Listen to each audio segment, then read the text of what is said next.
NFP 14h30, ça va pulser. Nous sommes le 4 octobre, vendredi, et on termine cette bougie weekly. Je vous rappelle la stratégie en 4 étapes vite fait. On identifie d'abord les niveaux clés et la liquidité temporelle, en HTF. Ici, vous avez les fractales, c'est-à-dire le HTF à gauche et leur fractal à droite, parce que c'est dans ces fractales qu'on va chercher, je vous rappelle, les modèles de teneur de marché. Donc, identifions les niveaux clés, c'est-à-dire les hauts et les bas non encore manipulés, et évidemment les imbalances qui restent libres, les imbalances qui ont été inversées. Ça, c'est des niveaux clés, ainsi que les niveaux de market shift, les niveaux où le cours a BOS.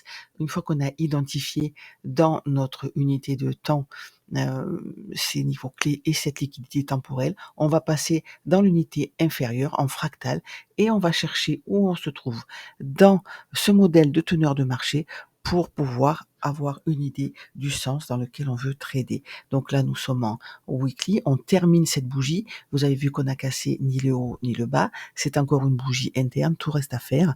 Et on va regarder la manipulation par rapport au transfert. Est-ce que le prix a eu une impulsion? Oui. Est-ce qu'il a laissé une imbalance? Non. Pour l'instant, nous sommes dans une manipulation. On a pris un haut, mais vous voyez qu'on n'a pas d'imbalance immédiate. 1, 2, 3, 4, 5 semaines qu'on n'a pas laissé d'imbalance en weekly. Donc on est clairement dans une manipulation. On a pris un plus haut et en hebdo, pardon, nous faut plus d'infos. C'est pour ça qu'on se sert des fractales. Ce qu'on sait par contre, c'est qu'on est haussier, on crée des hauts de plus en plus hauts et des bas de plus en plus hauts aussi. Ici, nous sommes en H4. Volontairement, c'est les charts d'hier parce qu'on va aller voir ce qui s'est passé. C'était intéressant, hein. Nous sommes en plein niveau de manipulation. Donc là, pourquoi le H4? Parce qu'à cause des fractales, nous avons deux trames. En weekly, la H4, c'est sa fractale. La fractale du H4, ça va être le M15 et la fractale du M15, le M1. On a une autre trame possible. On commence en mensuel avec une fractale en daily. La fractale du daily étant le H1, la fractale du H1 étant le M5 et le M5 permet de rentrer en 15 secondes. Donc c'est une fois qu'on a notre unité de temps supérieure, dans l'unité de temps inférieure, on va chercher un modèle de teneur de marché. Donc là, nous étions tout à l'heure en weekly, nous sommes donc en H4 et ce qu'on peut remarquer, c'est qu'on a le BOS, on est dans cette trend ici. En liquidité interne, quand on a cassé ce haut, on a créé ce bas, ce sont ces pointillés ici et on avait cette dernière imbalance avec son point médian sur les 18 952. C'était mon target, on en a parlé hier. Donc maintenant, qu'est-ce qu'on recherche? On recherche ça. Pourquoi? Parce qu'on est haussier, donc de facto, on va voir si on arrive à continuer cette hausse. Évidemment, regardez, par exemple, quand les bougies précédentes sont haussières, on a intérêt à envisager la suite de la hausse. Surtout une fois qu'on a BOS, regardez le nombre de jours. Si on avait tradé tout à la hausse, on n'aurait eu que 3 jours perdants contre 2, 4, 6, 8, 10, 11 jours gagnants. Vous voyez ce que je veux dire? Donc là, a priori, en weekly, on est haussier. On va envisager la fractale comme un retracement. Donc ici, nous avons notre reversal qui est là en vert. On a une continuation, deux continuations. Ça, c'est un schéma, mais vraiment, je préfère quand il y en a deux, deux petits ranges de continuation avant d'avoir un reversal sur un niveau clé pour continuer la tendance dans notre unité supérieure. C'est pour ça que je regarde ces niveaux-là. On a donc des réactions, donc reversal, un range de continuation, un deuxième range de continuation.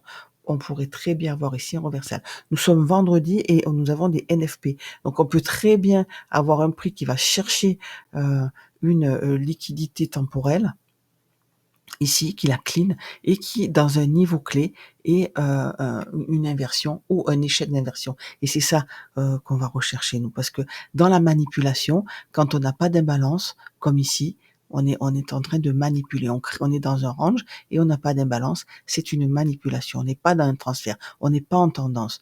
Donc, dans cette manipulation, on va chercher une inversion ou un échec d'inversion. Et encore une fois, pour ça, on va se servir des fractales. Donc là, nous sommes en H4. C'est pour ça que mon écran principal quand je trade, il est en M15 et en M1 à droite. Sur les US, c'est un peu différent. Je suis plus sur le Nasdaq qui est très volatile, sur du M5 et du 15 secondes, même si j'ai jusqu'au monthly sous les yeux sur d'autres écrans. Donc voilà, en M15, je sais que c'est très brouillon, je vais vous expliquer tout de suite. Ceci est notre imbalance H4 que nous avons créé au moment, de l'impulsion. Donc là, ce n'est pas vraiment une impulsion, hein, on la voit ici en M15, mais en H4, vous vous rappelez que c'est une imbalance. Donc une fois qu'on a cette imbalance et qu'on casse le lot précédent, on s'attend à ce que le cours remonte et à avoir une schématique dans cette imbalance. C'est exactement ce que le prix a fait. Il a été chercher, des niveaux clés. Donc là, vous voyez que c'était la première imbalance H4 baissière. On va l'enlever, ça fera un peu moins de choses dessus, voilà. Et ça, c'était la deuxième. Et quand on a deux imbalances comme ça à la suite, on tolère vraiment qu'on aille chercher la deuxième. C'est souvent le cas. Et surtout, cette deuxième imbalance, on va surveiller son point médian qui est ici sur les 18 953. Donc ceci étant dit, voilà, si on clôture en dessous le point médian de la deuxième imbalance, c'est que ça pue, hein, pour l'euroversal. Bon, pour l'instant, on est toujours là. Vous voyez que nous avons nos kill zones, c'est-à-dire l'Asie en rose, le New York du matin en bleu, Londres le matin en bleu et New York matin en vert. New York après-midi, il est là, mais sur le DAX, ça m'intéresse pas trop. Ici, donc, nous sommes actuellement, le prix est encore interne à notre Asian. On n'a pris ni le haut ni le bas, donc on a un petit peu de temps pour se pencher sur ce qui s'est passé hier. Il est très tôt, il est 8h moins 8. Au passage, on a enlevé la première imbalance H4, mais vous avez vu qu'on a cassé violemment avec cette impulsion qui laisse une imbalance en face d'un market shift, c'est-à-dire ce haut qu'on a cassé. Et ça, quand on a ça dans une imbalance, c'est vraiment un signe qu'elle ne va pas fonctionner. À ce moment-là, on a les yeux sur celle d'en dessous. Donc, on l'enlève. Avant d'aller voir ce qui se passe de plus près, on va encore expliquer les charts. C'est-à-dire qu'ici, nous avons l'ouverture de minuit, nous avons le plus bas d'hier, je vous l'ai dit, quand on le prend le plus bas de la veille comme ça, très tôt, notamment pendant l'Asian, c'est que c'est un signe de continuation, hein. Regardez ça encore une fois, ça a fonctionné. On a aussi nos, niveaux, internes, donc vraiment les 18 842, c'est le dernier rempart pour l'euroversal, hein. Si on clôture en dessous, ça sent vraiment pas bon. Ces traits rouges ont un rapport avec, ce qui s'est passé pendant l'annonce et on va aller le voir parce que comme il y a une autre annonce aujourd'hui, comme il y a des annonces tout le temps, c'est, peut-être vous faire un petit peu comprendre comment j'envisage la chose. Donc vous voyez que notre imbalance H4 ici a fonctionné et qu'on a été chercher la liquidité en dessous et cette liquidité en dessous était sous la forme du plus, bas de Londres dans donc liquidité temporelle, dans un niveau clé, notre imbalance H4. Quand on a eu ce reversal, regardez, on a du mal à passer en dessous.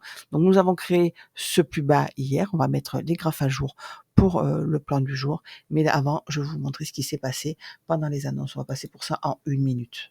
Donc nous sommes en M1. Ici, c'est l'heure de l'annonce hier, hein, 9h45 heure, de New York. On rajoute 6 heures pour avoir l'heure de Paris et à ce moment-là, on surveille les liquidités disponibles en dessus et au-dessous de nous. C'est-à-dire que la liquidité disponible au-dessus était ce niveau-là.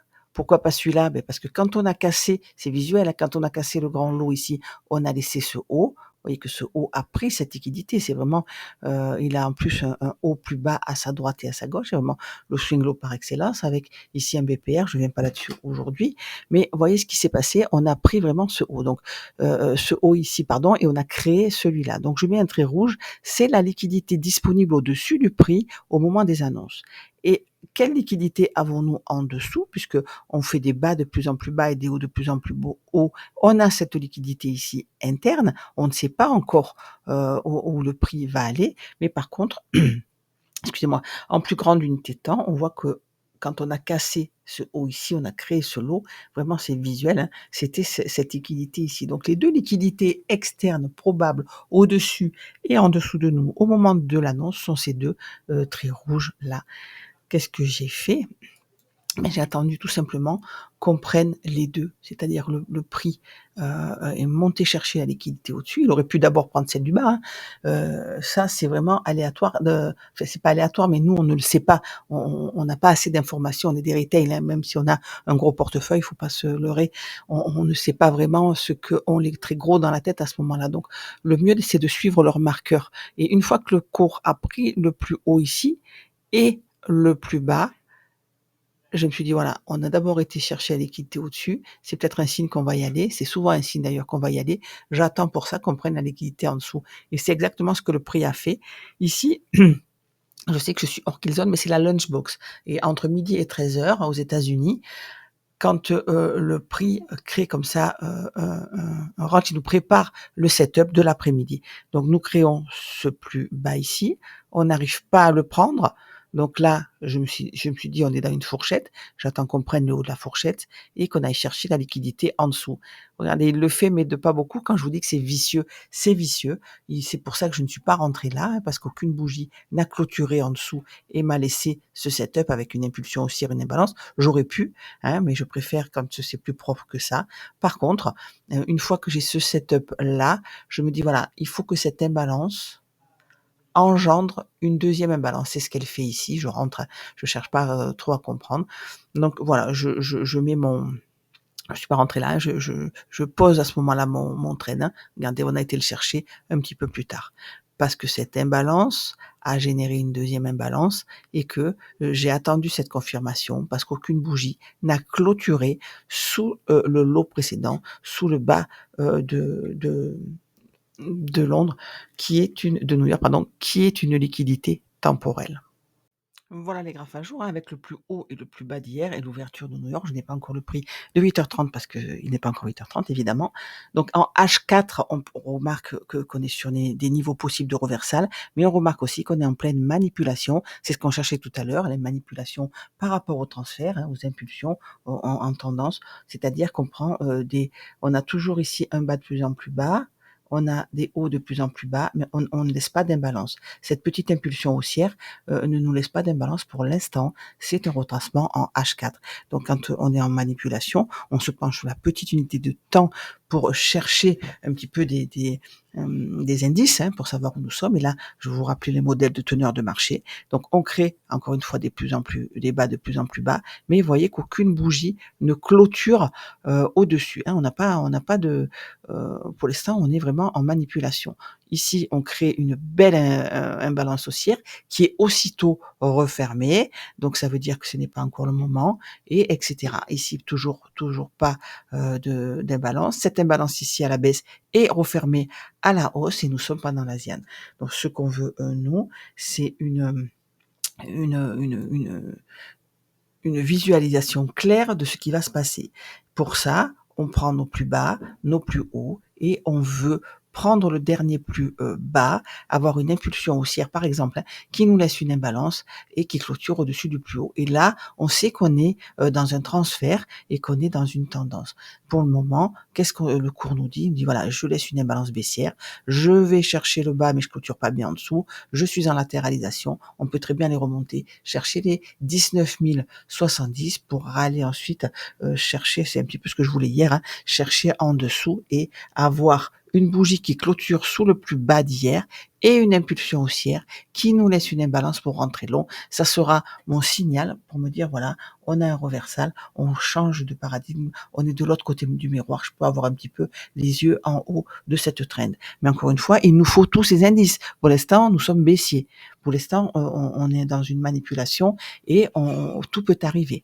Donc déjà, ce qu'on va regarder, c'est au-dessus et en dessous de nous, l'Asian Low et l'Asian High. Et c'est ces deux-là c'est sur ces niveaux de liquidité temporelle-là que je voudrais bien un setup. Donc, on a créé ici un plus bas, on n'a pas réussi à le prendre. Cette imbalance ici a engendré une deuxième imbalance. Donc là, encore une fois, on est en fractal du H4, on cherche des indices. Donc cette imbalance ici va nous indiquer quelque chose. Elle va nous dire, voilà, si elle fonctionne, on peut aller avoir les yeux sur la liquidité au-dessus, les 19 047 dans un premier temps.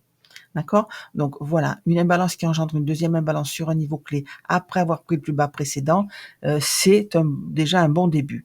Néanmoins, le plus bas précédent n'a pas été pris correctement, on n'a pas clôturé en dessous, on a créé ce lot ici, il n'a pas été pris correctement. C'est pour ça que d'office, moi je vais attendre, je vais le vendre, hein, même si j'ai la possibilité pour aller chercher le plus bas d'hier dans un premier temps. Voilà comment je réagis, voilà comment je fonctionne, step by step, étape par étape. Si vous tradez en H4, ben vous dites voilà, j'ai mon niveau ici. Pour l'instant, j'ai aucune bougie qui clôture en dessous. Je suis haussier parce que j'ai un haut, un bas, un plus haut, plus haut, je mets mon point d'entrée sur le point médian de cette imbalance, mon stop sous la liquidité en dessous et mon TP en haut. Vous posez votre trade à H4, vous partez et vous voyez ce qui se passe. Bon, je suis incapable d'avoir des stops aussi grands, c'est pour ça que je scalpe encore une fois, mais cette façon de penser est valable en tout UT et pour tous les styles de traders. Ce raisonnement-là, moi je le fais en M1 avec du M15 au-dessus quand ma trame me le dit. Donc voilà le M15 et le M1, ma configuration d'entrée. Vous voyez ici cette impulsion baissière qui nous laisse une imbalance, nous donne vraiment un doute quant à la fonction de celle-ci, hein, à la réussite de cette imbalance haussière. Donc on a encore un dernier carat, c'est-à-dire que c'est le haut de la dernière bougie baissière avant la hausse. Ça va être notre order block ici en M15. Mais je n'ai pas beaucoup d'espoir que ça fonctionne. De toute manière, il est 8h16, j'attends 8h30. Entre la fin de l'Asiane et début de Londres, le cours nous prépare le setup de la matinée. Donc, je vais être, pour l'instant, je suis baissier. Donc, j'ai cette impulsion baissière. Je me dis, voilà, le jeu, c'est de voir si cette bougie actuelle, il reste 13 minutes, nous laisse une imbalance. Que se passe-t-il en M1? Comment je gère ça? Mais je gère les hauts et les bas. On a des bas de plus en plus bas, des hauts de plus en plus bas. Je suis baissière. Donc, quand j'ai cette trend qui va clôturer sous le lot précédent, je me dis, voilà, on devrait aller chercher la liquidité en dessous. Mais pour ça, je vais attendre qu'on remonte en premium de ma trend dans un niveau clé et on l'a sous la forme de de ce volume imbalance. Donc on crée ce plus haut, on crée ce plus haut avec cette imbalance. Regardez ce que fait le cours. Oui, d'accord, on prend le bas intermédiaire, mais on oublie qu'on est toujours en discount de notre trend de référence ici et que en dessous on a cette imbalance à aller chercher. Le but de ce choche-là n'est-il pas d'aller chercher cette imbalance et de faire fonctionner cet order block? Apparemment oui, puisque cette imbalance a généré quoi? Une deuxième imbalance. Deuxième imbalance, on va chercher le plus haut précédent, on clôture au-dessus, on crée ce plus bas, on va chercher cette liquidité, mais on ne clôture pas au-dessus. Attention, on a cette imbalance qui a été partiellement retracée, puisqu'on a clôturé ici, on a laissé juste un petit bout. Attention, et boum, impulsion baissière, on va clôturer en dessous, etc. Donc à ce niveau-là, quand on a clôturé cette bougie sous le bas précédent et qu'on s'est dit voilà, j'ai les yeux sous la liquidité en dessous, on avait ici un setup qui était valide. Pourquoi il était valide? Pourquoi pas celui-là ou enfin, dans l'instant T on est arrivé à ce moment-là? Parce qu'on a notre plus bas précédent qui a été pris, on a clôturé en dessous. Donc on est toujours baissier. En M1, on vient donc de prendre la liquidité en dessous, on a clôturé et on a inversé cette imbalance. Encore une fois, on n'est pas dans une kill zone et dans notre hors kill zone, le prix fait ça, hein, il fait toujours ça. Il nous induit en erreur, il va chercher des plus bas, il va chercher des plus hauts. C'est pour ça que on attend les kill zones. Vous l'avez vu, ne me croyez pas sur parole. Remontez vos graphes, placez vos kill zones et voyez ce qui se passe et vous verrez bien que les probabilités les plus élevées sont à ce moment-là. Donc moi j'ai toujours les yeux en bas de mon Asian, il n'y a pas de souci, j'ai aucun souci avec ça. Et ouais, d'ailleurs, vous voyez, ça se comporte comme support et résistance. Donc moi, j'attends ce qui se passe à l'open en espérant qu'on prenne ce bas. Si le cours, il arrivait qu'il reparte à la hausse sans le faire, il partira sans moi, mais c'est pas grave parce que quand j'aurai une confirmation haussière, je le prendrai et je le récupérerai en cours de route. Attention aux annonces cet après-midi, remarquez bien la liquidité au-dessus et en dessous, la liquidité disponible au moment de l'annonce et attendez vraiment d'avoir un setup clair pour rentrer. C'est un bon entraînement. Je vous ai donné un exemple aujourd'hui et je vous invite vraiment à l'appliquer et à force, vous verrez que vous arriverez à avoir la patience d'attendre une entrée.